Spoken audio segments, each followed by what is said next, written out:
Hello, everyone. My name is Karina Angel, and I'm one of the OpenShift product managers. And welcome back to OpenShift Commons. And this series of briefings we're kicking off, it's a deeper dive into what's new in OpenShift and 4.8, and that's coming out really shortly. And as part of my role, I help cover products that sit on top of OpenShift. So today's session is really important in that we're talking about OpenShift pipelines and OpenShift GitOps. And joining us are Jaafar and Hernandez, two amazing technical marketing managers in OpenShift as well. And love it if you both could introduce yourselves. Hi, thank you, Karina. Thank you, everyone, for giving us the opportunity today. So my name is Jaafar, and I work as a tech marketing manager for OpenShift, focusing on pipelines. And prior to that, I've been working as a solution architect for many years on OpenShift itself. So I'm really glad to now be part of the cooking area. All right. Cool. Thank you.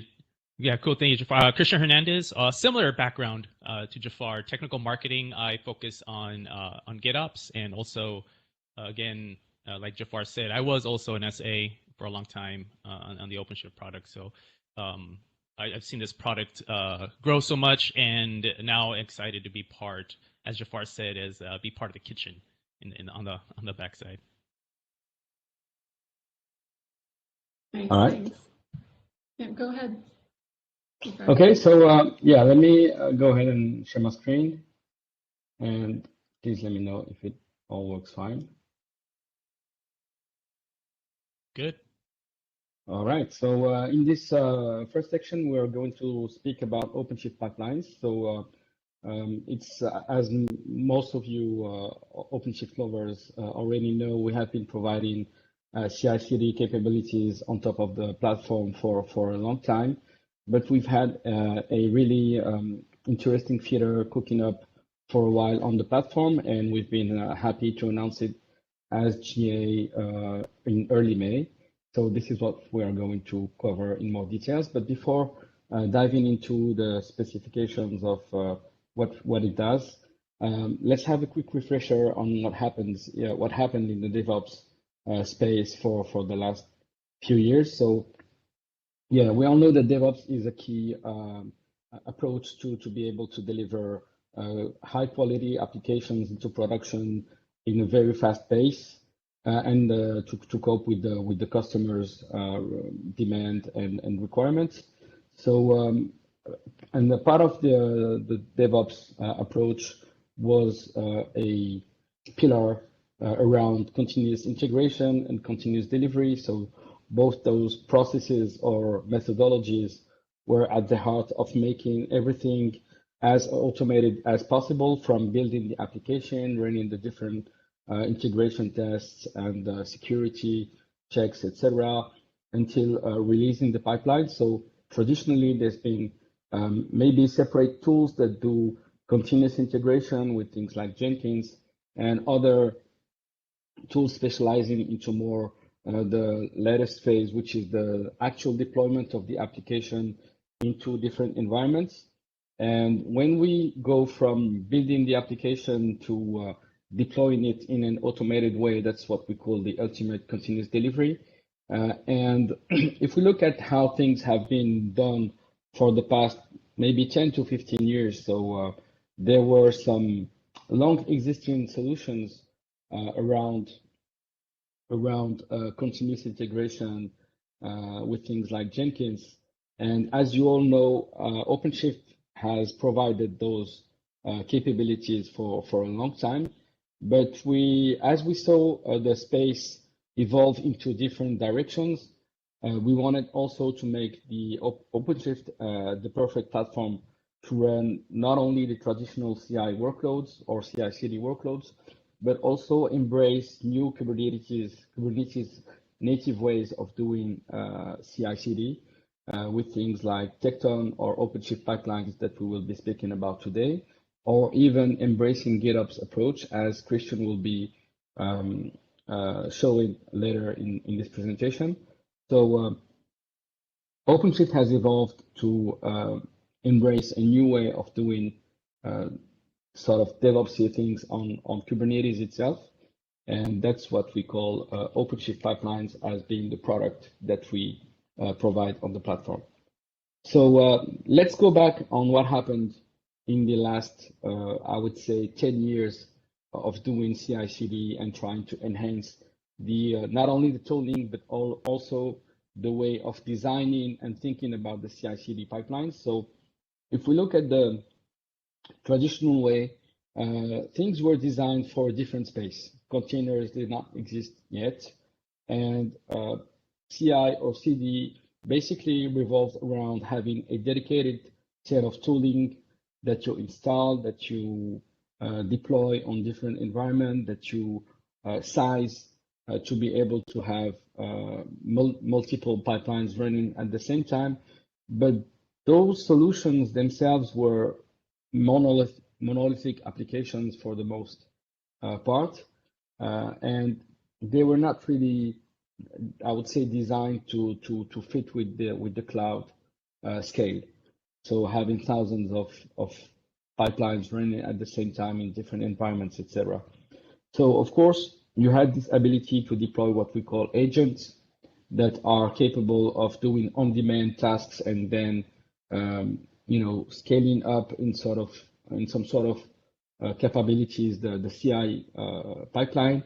But they also had some limitations, and there were some drawbacks when starting to open up those platforms for the whole company.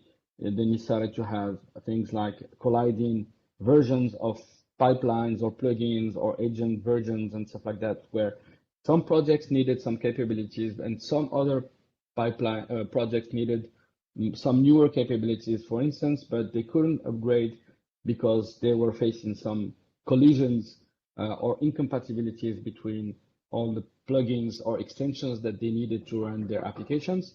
So basically what happened is those people started to instantiate dedicated versions or dedicated instances of those CI or CD tools to be able to cope with those different problems. So then things started to evolve. Something very big happened in the IT world, and it was the emergence of containers and of Kubernetes as an orchestrator. And then those people working in the CI/CD space started to think about how we could evolve the way that pipelines are being defined and being managed and run by trying to leverage Kubernetes native capabilities. So that's what happened when all of those actors came together and created what we call the CD, or Continuous Delivery Foundation, where they started thinking about how we can all standardize about something that provides Kubernetes native CI/CD capabilities, meaning that the goal was to extend Kubernetes by some standard mechanism that we call, for instance, custom resource definitions that allow you to extend Kubernetes with new features and new capabilities. So many actors, big names started or got involved in it. Of course, you have Red Hat, which is a big player in it. And the goal was to basically come up with a new standard that everyone would then implement in its own set of capabilities or tooling, but at least it will be on a set of standards. Whereas prior to that, everybody had his own way of describing what a pipeline would look like. So if you did implement it, for instance, in Jenkins or in GitLab or in any other type of solutions, there was no compatibility between those layers because it was some proprietary, what we call domain-specific languages that are interpreted by the CI tool itself. And the goal here was to come up with a generic way of describing it for any Kubernetes platform to be able to understand it and run it as a native resource. So that's where the upstream project Tecton came up. And Red Hat is a big contributor to the upstream project itself. But of course, as we do with anything that we run on OpenShift, that's you have the upstream projects, but you have then what we call the productized downstream distribution, which is called OpenShift Pipeline. And OpenShift Pipeline comes as an operator that you can install on the platform itself. It comes out of the box with the platform. It doesn't require additional subscriptions, so it's part of the core, I would say, capabilities of the platform. So the goal here is that it's built for Kubernetes. It scales very well because we know that we have proof now that Kubernetes is a very scalable orchestrator. So it's very appropriate to cope with those cloud scale requirements. And the cool thing is that it also plugs into the security mechanism of Kubernetes. So for instance, when you want to define who can run what on any CI tool, traditionally it's something that lives in the CI platform, and it doesn't really integrate out of the box with the security authorizations or RBAC capabilities of the target deployment platform itself. But now with OpenShift pipelines and with Tekton, it all relies on the security capabilities of Kubernetes. So you don't have to duplicate who can do what in different solutions to be able to deploy your applications on different environments. And of course, one of the great features that Tekton comes with and thus OpenShift pipelines is this notion of extensibility. So traditionally, for instance, if you wanted to deploy to a cloud environment from a Jenkins pipeline or things like that, you would have to install plugins or extensions that understand how to interact with the target environment. So that would be relying on plugins that are deployed, developed, maintained by some third-party providers, and then you would have to understand how to programmatically define the logic in your pipeline to interact with those target environments. But what we wanted to do with Tekton was the ability to provide it as an out-of-the-box Kubernetes type of mechanism that allows you to add more tasks or more features into the platform itself without having to develop or write some custom plugins to be able to interact with third-party solutions. So we will be speaking about that later on in the presentation. So what we did with OpenShift pipelines is, so of course you have Tekton, which is at the heart of the platform itself. So Red Hat is one of the main contributors to the Tekton upstream project itself.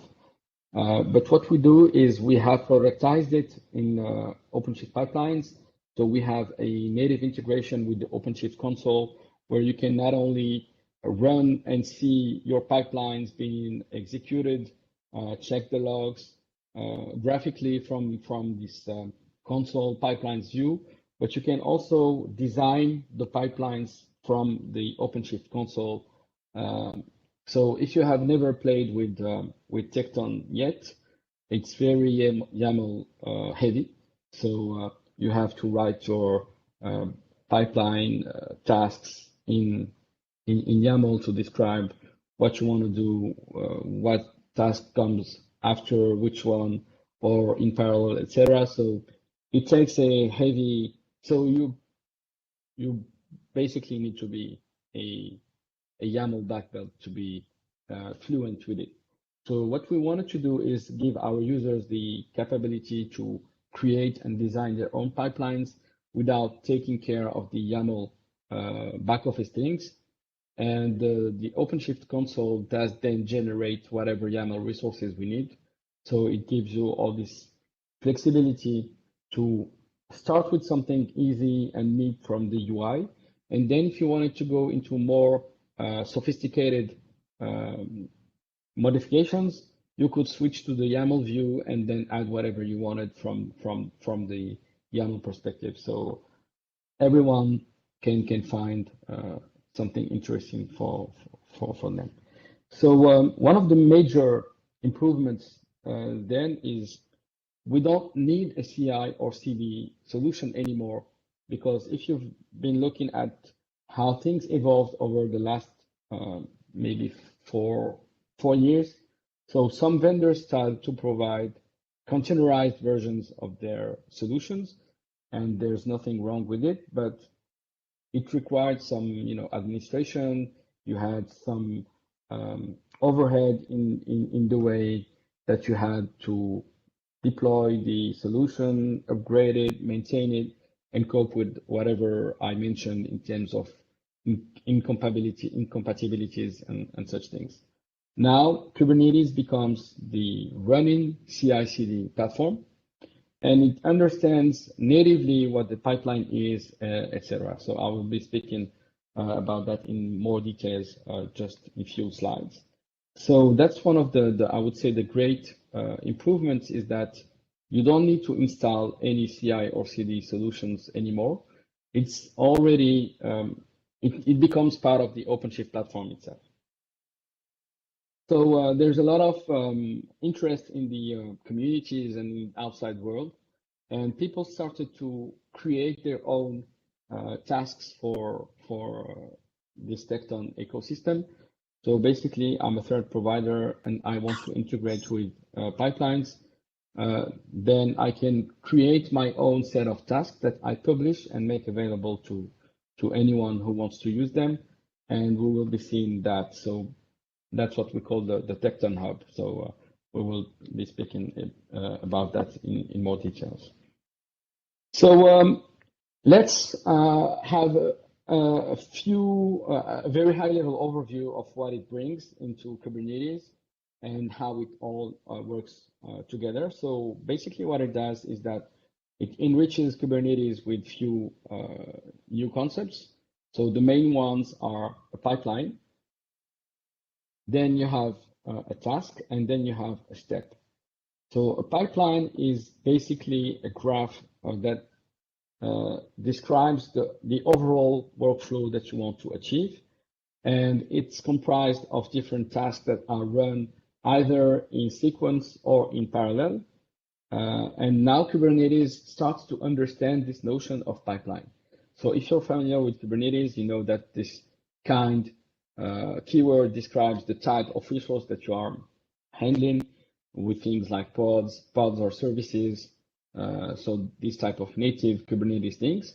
But now when you install OpenShift pipelines, Kubernetes starts to understand, okay, so I have a new resource type called pipeline, and I know exactly what to do with it. And basically, when you run your pipeline, it's going to run pods and containers that will run everything that is defined within this pipeline to do whatever CI or CD tasks you need. So the next essential concept is this notion of a task. So a task basically does something specific. So for instance, the example that I have here uses the builda container image, and all of the tasks, and that's the beauty of it, are run from a container image. So basically, I want to build a Java application. I can use a container image that has all the binaries that I need. For example, something like Maven. If I wanted to do a Maven build of my application, now I want to build the container image from a Dockerfile, for instance. Then I can use the builda latest stable image, and I can provide some parameters to do whatever I want. So I can do a build, I can do a push to an external registry and such things. So that's the beauty of it. Everything is defined in container images. And as long as you can reference that container image, you can reuse that in your pipeline. The final step, final component or notion is this notion of a step, which is basically inside a task, you can have different steps that are performed. So for instance, I'm going to first do a Maven install of my dependencies, then I can do a Maven package or whatever I want to do within my specific task. And all of the tasks happen within a same pod. So they can share resources. You can, for instance, have a step that will clone the Git code somewhere and store it in somewhere in your Kubernetes environment in a persistent volume. And then this other step can reuse that storage and find the code and build the application, for instance. And once it's done, you can run some tests, and then you can package your application in a containerized image in a different step and push it to your container registry, etc. So these are the main essential concepts. So basically, you have the notion of a pipeline, then you have a notion of a task, and a notion of steps. So a final essential concept is this notion of workspaces. And that's basically what allows you to share data between different tasks, as I mentioned. So for instance, you can have your first task that will clone the code, and then the second task that will build it, etc. All right, so OpenShift Pipelines comes out of the box with a lot of what we call cluster tasks that are reference tasks that can be used by anyone that has access to the capability. But if you wanted to extend your pipeline environment with some new tasks, for instance, you have a very specific solution that you want to integrate with. So as long as you can create a container image for it and have, for example, a CLI embedded in it or a script that does whatever you need to do, then that's something that you can share and reuse at enterprise level. And to make that even simpler, there's a marketplace that has been created. So it's called the Tecton Hub.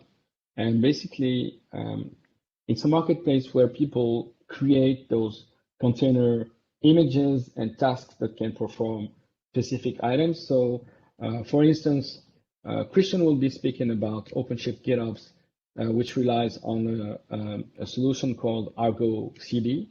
And here we have an example of a task that can interact with Argo directly from an OpenShift pipeline. So that's a cool way to find things.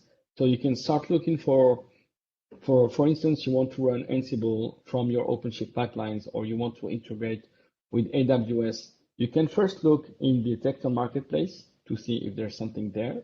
And if not, then you can say, okay, I'm just going to build my container image and push it to my registry, and then people can start using it and publish your task, and then people can start using it in their pipelines. Yeah, sorry. So we also have created a very nice plugin for VS Code. So basically, you can visualize and run or troubleshoot your pipeline executions directly from your VS Code environment.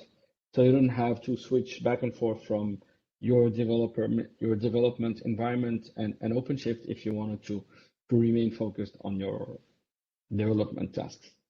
So what it does is it gives you the ability to trigger your pipelines from either the command line. There's a TKN CLI that you can use, or there's this plugin that you can install on VS Code, and I believe on Code-Ready Workspaces too, where you can then visualize your pipelines and interact with them graphically directly from your development environment.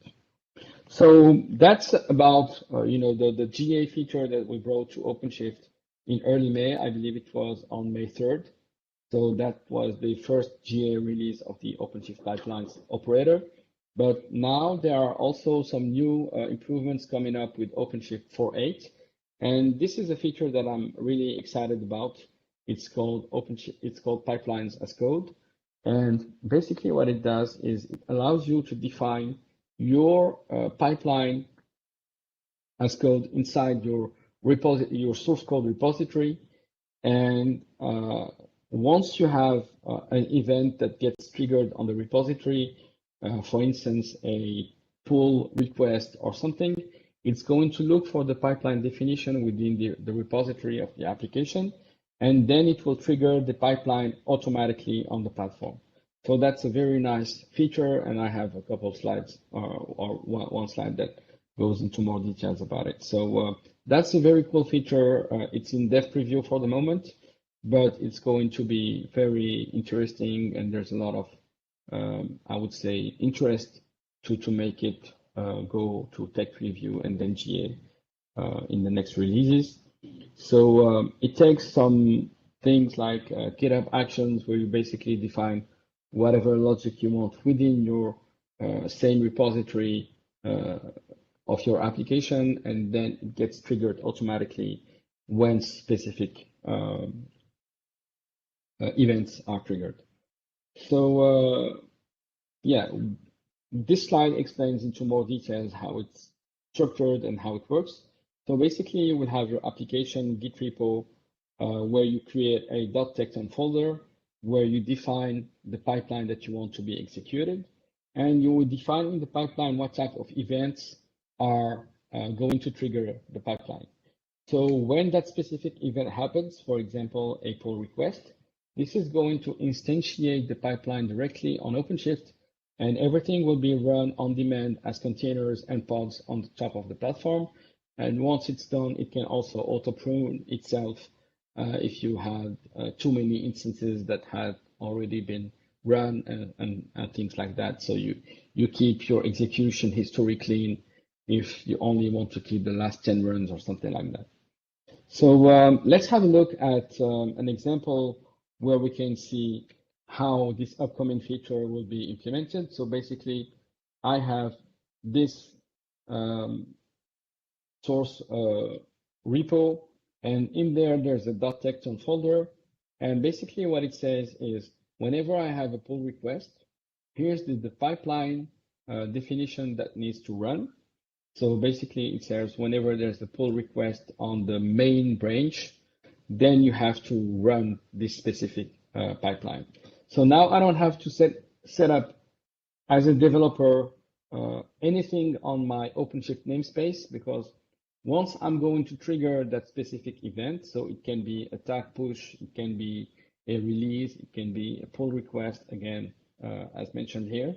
This is going to automatically create everything that we need on OpenShift and run the pipeline and report back the results in the GitHub checks.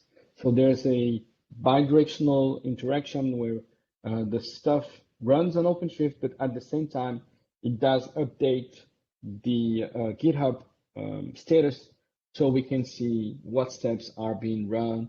It comes up with the logs also directly in GitHub, etc. So it's a very neat upcoming feature, and there will be some there will be a talk actually about it in one of the OpenShift coffee break sessions that we run in EMEA every other Wednesday.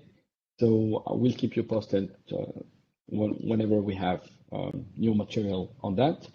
And so before handing the presentation to Christian, I wanted to invite you to check some learning material that we have. So you can go to learn.openshift.com/GitOps, and you will find a tutorial on using the OpenShift pipelines feature that we just spoke about.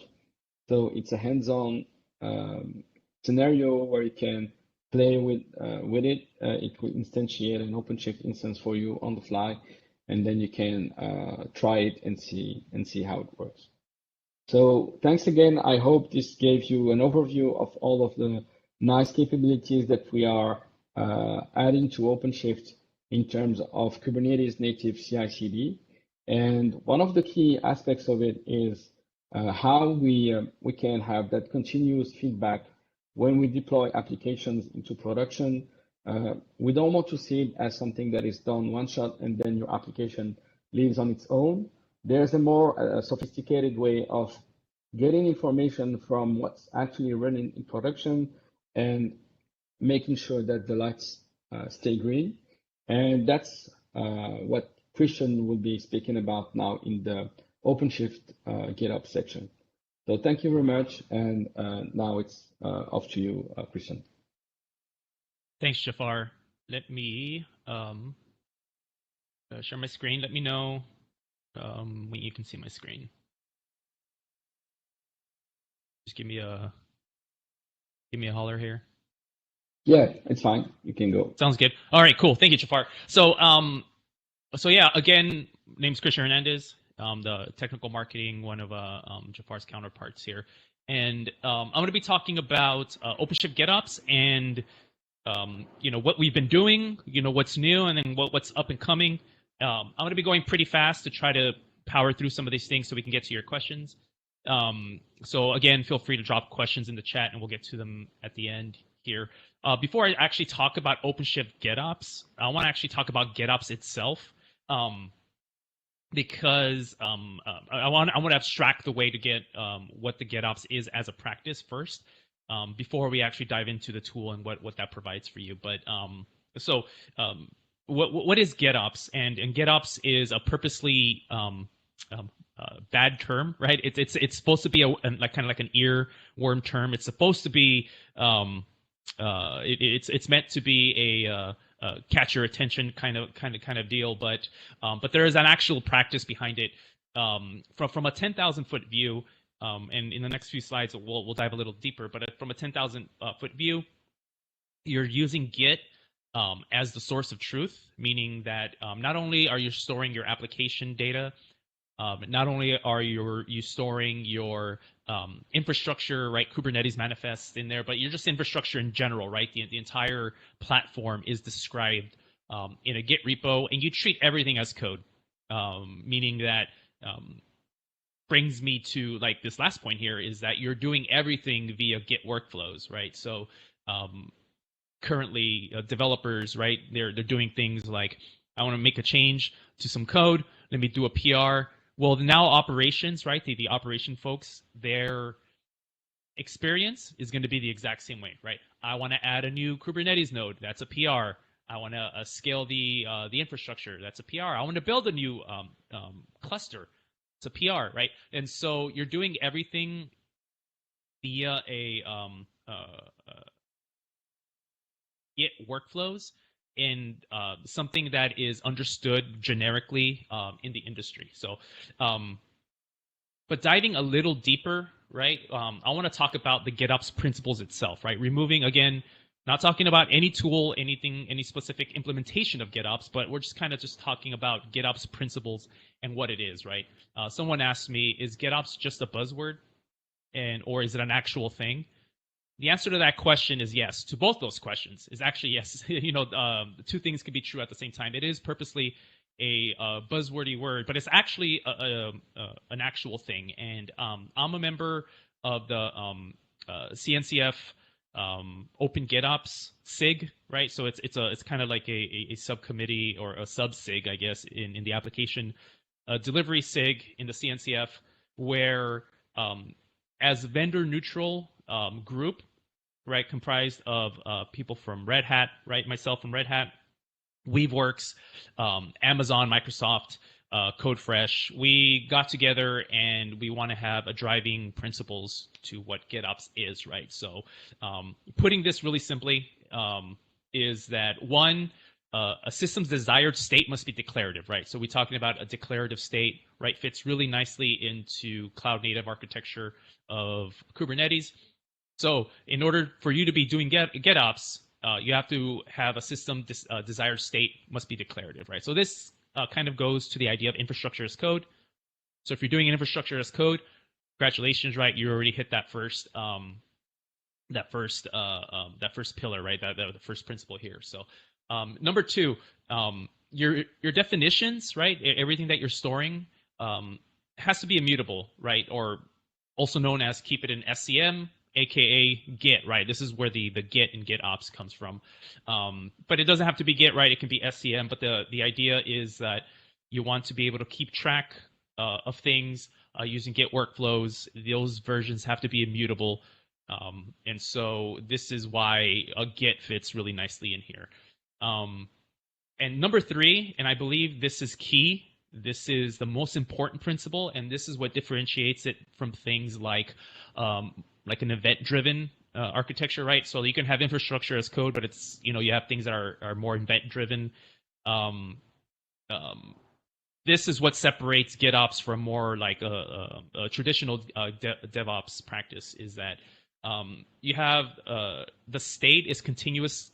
Reconciliation must be continuous, right? So you have a software agent that's sitting on your cluster that's always running, that's always making reconciliation of that cluster. So you're taking kind of like the desired state and your running state, which I'll go over in a second, and make sure that's reconciled and make sure that's continuous. And then number 4, right, is declarative operations. This is what we like to call, yes, we really do mean it, meaning that it's just operations should be done by mutating that declaration, right? So essentially a PR, right, is what I explained to you before. So you have operations must be done via mutation of that declaration, or AKA operations as pull request. So so I actually want to, so 1, 2, and 4 are kind of, I want to say self-explanatory, but number 3, since I said that was important, and I want to spend a little bit more time on that before I dive into OpenShift GitOps, is that you have your desired state in Git, right? So that makes you know that makes sense, right? And you have what you currently that you're running, and the differentiating factor of GitOps is the CD part, right? This continuous delivery, continuous reconciliation, continuous check, right? So take how Kubernetes works, right? Just a primitive Kubernetes, right? You have your declared state, which is your deployment manifest, right? And you have your running state is how many pods you have, right? So let's just say you have a deployment that says I want 2 pods running, and then you have but you have 1 pod running that replica set controller, right? That controller sees the difference, will reconcile it. You know, making sure that your desired state matches the current running state. And if when it runs again, and you know you have 2 replicas, then it does nothing, right? It kind of just you say, okay, you know, your desired state and your current state are matched, so I don't have to reconcile. Take that up a level, right? Take that up not only to your infrastructure but your application delivery. It's that same approach, right? We're taking that idea of Kubernetes. But you're using it to operate not only the deployment, right, but your entire system is now operating on that same principle. So some of the things that you get with GitOps, right, it's a standard workflow, meaning that everyone can understand it, right? I come from an operations background, right? I'm an ops guy, and even I, you know, Git is something that I've used, right? Git is something that even operation folks use nowadays, and it's just a standard workflow, so it's familiar to everyone. I like to glom points number 2 and 3, right? The visibility and audit and enhanced security, right? You get enhanced security from GitOps because you have that visibility and audit. Everyone sees what's going on in your system, right? Everyone sees the changes, who did it, who approved it, right? If you're using protected branches, you know, you have that process in place. The security guys can take a look at it, right? It's out there for everyone to use, and for everyone to see. So you get to catch some of those things ahead of time. And if you're deploying many clusters, if you're taking care of many clusters, you have that consistency across all your clusters, right? If you're in multiple clusters and you want to make sure they're all in sync, right? You have a dev environment maybe with 5 clusters. You want to make sure that's always in sync. You can use these practices to make sure they're all in sync. And kind of a high-level workflow. This workflow will seem familiar, right? So, most people that are doing DevOps are doing this thing here, where you have some sort of source code repository. There's a CI system, build, test, right? And then you end up with an image, right, in an image registry, and you may have that CI system pushing that there. And the CI system may make a pull request to the configuration repository, and you know, some CD system, right, whether it's event driven, whether it's the same CI system, does a you know, either via push or pull, and that, you know, image registry, that the new image gets deployed on the cluster. And again, last time, hammering it home, the differentiating aspect of it, right? What makes GitOps and what makes it different than a traditional event-driven DevOps workflow is that this software agent's always just running there, always continuously delivering. So then making it act on, someone makes a PR, and as soon as someone merges that PR, your declared state changes, and so the software agent then detects that drift. It's like, oh, hey, there's a difference there. It'll take action. It'll always completely keep your cluster in sync. So now that we have that baseline of what GitOps is and kind of what it gets you, let's talk about OpenShift GitOps specifically. And as Jaafar explained a little bit, right, this OpenShift GitOps is really the downstream version of what the upstream is. It's powered by Argo CD. So Argo CD is our OpenShift GitOps is based on Argo CD, and what you get with that is that we like, just like everything in OpenShift v4, it's operator driven. So you get to subscribe, and you get to enjoy everything that you get with operators, right?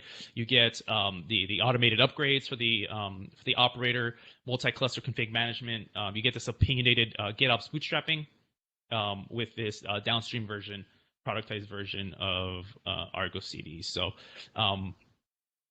Argo CD is a what the name implies is, right, it's a continuous deployment, continuous delivery tool, right? And it's really built on the fact that it always keeps your cluster in sync with what your configuration is in Git. So it is that tool, it is that CD part where I described earlier about that agent that sits on your cluster to make sure that it's everything's always constantly in sync. That's Argo, right? And that's what Argo does. And you can track different branches, different paths, right? You have a granular control on deployment, right? So it not only works on your stateless application, but also your stateful application, right? A lot of people, I guess most people, are running stateful applications. Stateful applications aren't going away. Argo CD gives you the power to control sync order for more complex rollout than just something that's stateless. And since you're using Git, you get the ability, you get to leverage all those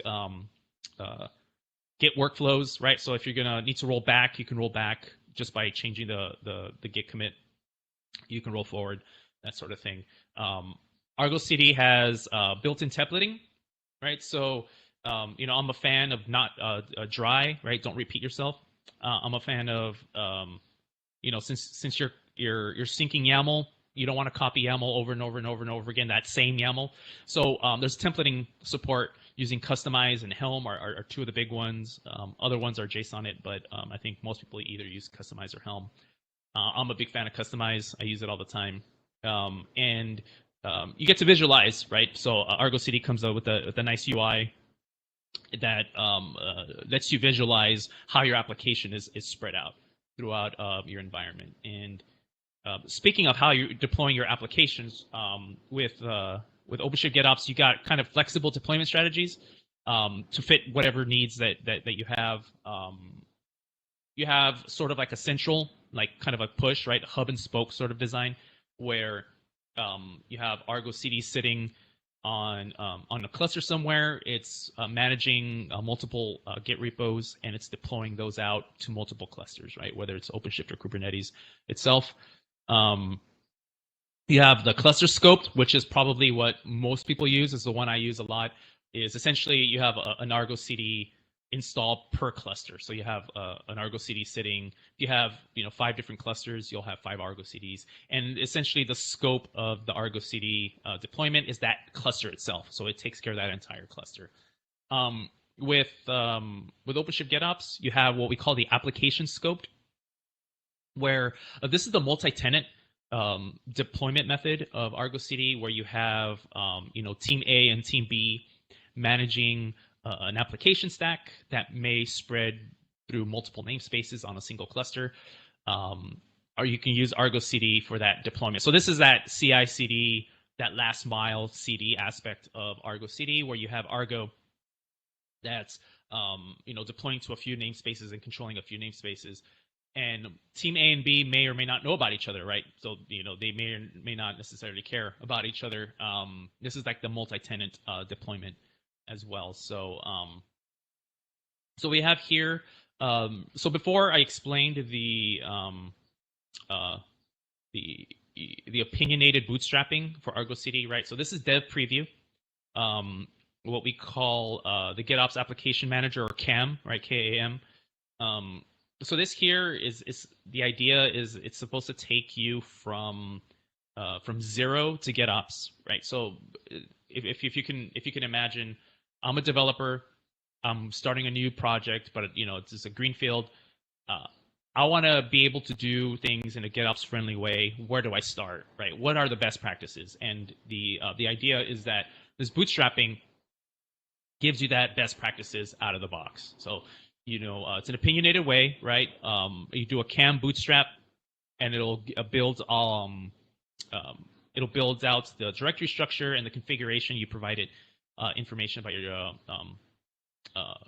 your deployment, and it'll build out all that directory structure configuration for you. So it'll configure webhooks, it'll configure Argo CD, it'll use customize to templatize everything for you. You can integrate with secret managers, right? So whether you use sealed secrets, whether you're using HashiCorp Vault or external secrets, right? You can integrate with external secrets as well. And anytime you want to progress your application, right, you can do CAM, environment bootstrap, right? Add staging environment, add production, and then in the coming, now we're talking. What's coming up next is that you'll get this this view in the developer perspective in the UI, where it's what we call the environment views, where like you can actually see your environment, you can see the dev stage, right? You can see your environments spread out.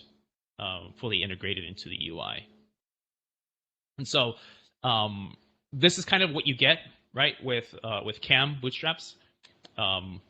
You do a bootstrap, and it gets you this whole pipeline from beginning to end, right, end to end, where you get that Tecton pipeline configured for you, right? As Jaafar said, you don't have to be a YAML expert, right? You'll get like a known good template, and you'll get a known good Argo CD directory structure, and you get all that set up for you. So again, this is dev preview.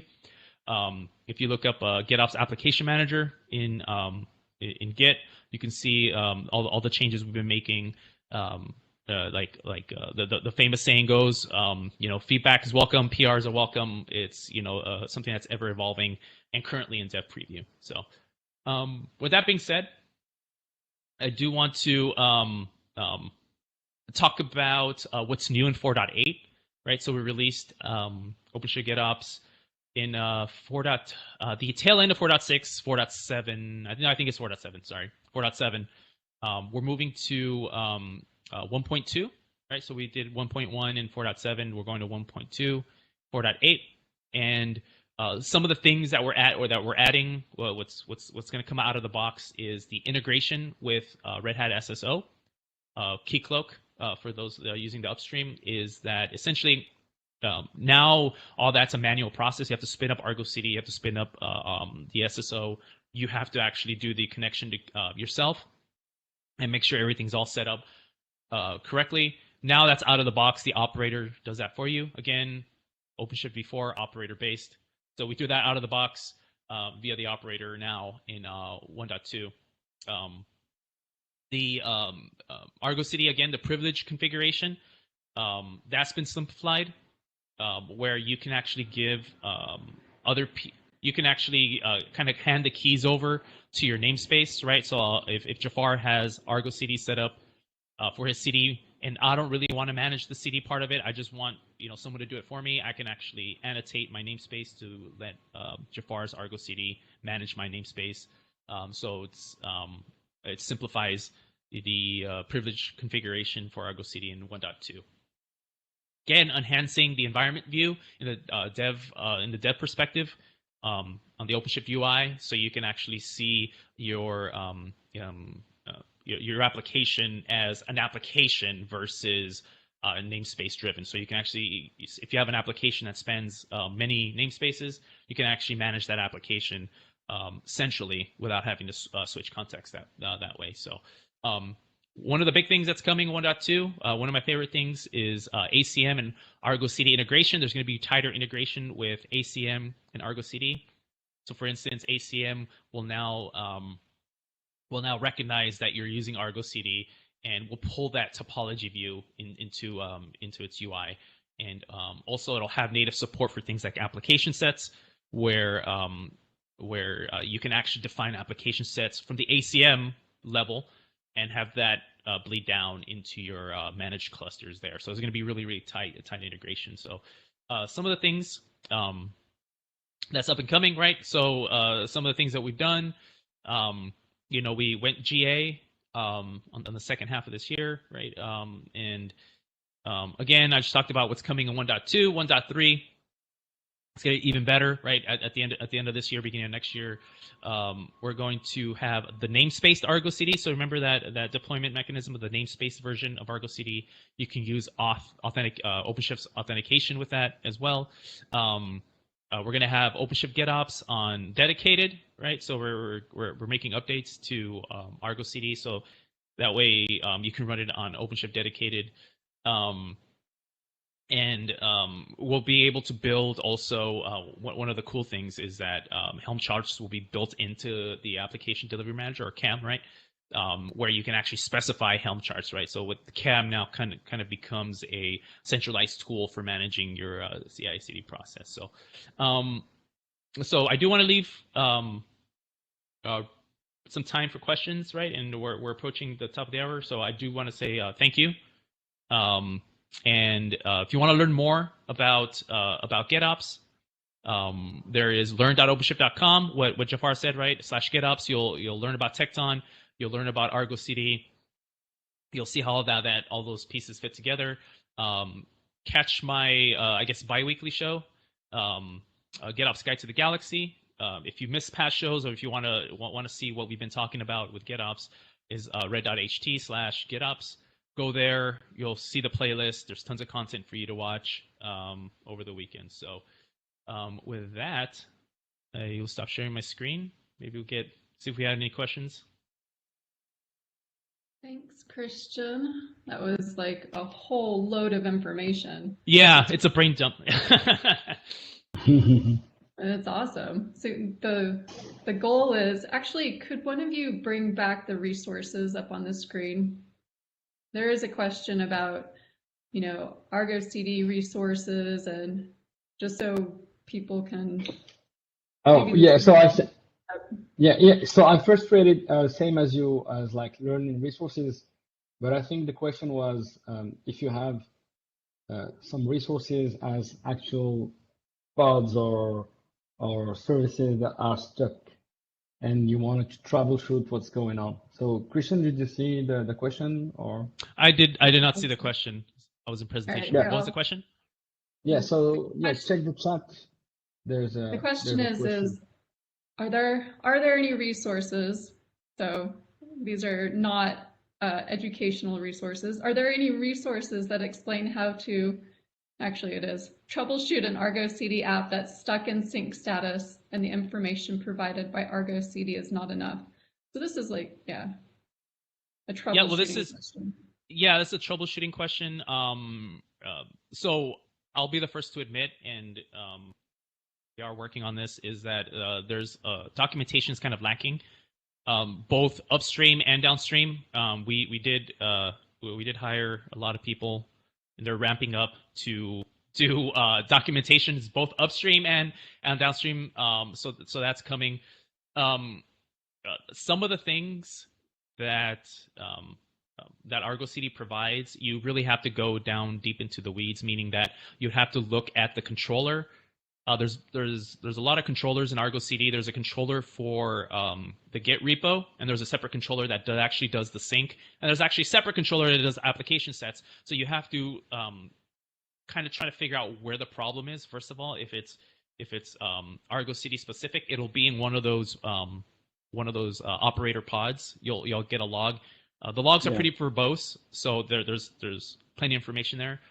If it's not in one of those, you have to see if it's an actual OpenShift issue, like with RBAC. It's usually with RBAC and permissions is probably the two biggest things Yeah. in terms of the So- OpenShift aspect of it. And then the last thing is that Argo CD sometimes doesn't understand your CRDs. So if you're doing things with CRDs, you have to just update the configuration to make Argo CD a little smarter about the CRD. So without knowing the specific issue, those are some of the things that advice that I can give. Yes. So maybe to add just a few comments to that. So as Christian said, if the information is not showing up in the Argo UI itself, you'll probably have to look at the infra level, like the pods, what's happening within the Argo application itself. And one tip would be to probably try to use the OpenShift login UI, where you can aggregate whatever comes from Argo star. So you don't have to switch back and forth from different pods to try and understand if something has happened in the 10 pods that are, contributing to Argo CD working in OpenShift. So you could try to look in the aggregated logs view and build some specific dashboards to capture that types of events. And you can also, so what was, I was going to suggest something else, but I forgot what it was. So yeah, this is, just one way of doing it is trying to aggregate logs. Oh yeah, and the second one, as Christian said, it could be related to the events. So something misconfigured with the service account or something like that. So check the Kubernetes or the OpenShift events stream and see if something is prohibiting the task to happen or whatever. So that could be something like that also. So and this is where it would have been nice to have CMAC here and capture all of this. Yeah. So we'll take that back to product management and say, hey, we shouldn't be asking people to build their own dashboards to troubleshoot. And what are we doing right now? And then as part of the GitOps working group in the CNCF that you discussed earlier, Christian, is this an area that the working group is looking at, making it easier to troubleshoot? Because the whole point, right, of GitOps is making life easier. Yeah, and it's part of the best practices, right, or implementation, like almost like a reference architecture aspect of it, which is coming down later. We still need to figure out the principles and firm those up. But yeah, definitely that's something kind of upstream is what we're working on. Like, hey, this is the best practices. These are some of the things to look out for. So yeah. Well, we do have to wrap up shortly. After this is the OKD working group, so definitely stick around for that.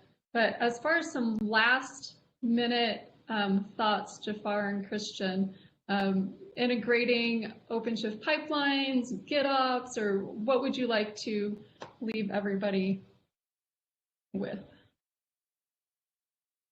Yeah, so I think there is nothing better than learning by experimenting things. So I would say as the next call to action is please go and try those learning resources that we have set for you so you can get familiar with it. And if you wanted to, so I don't know if there's a way to provide feedback other than giving our, I would say emails, or yeah, we can provide the Slack channels that you have there for the Commons briefing.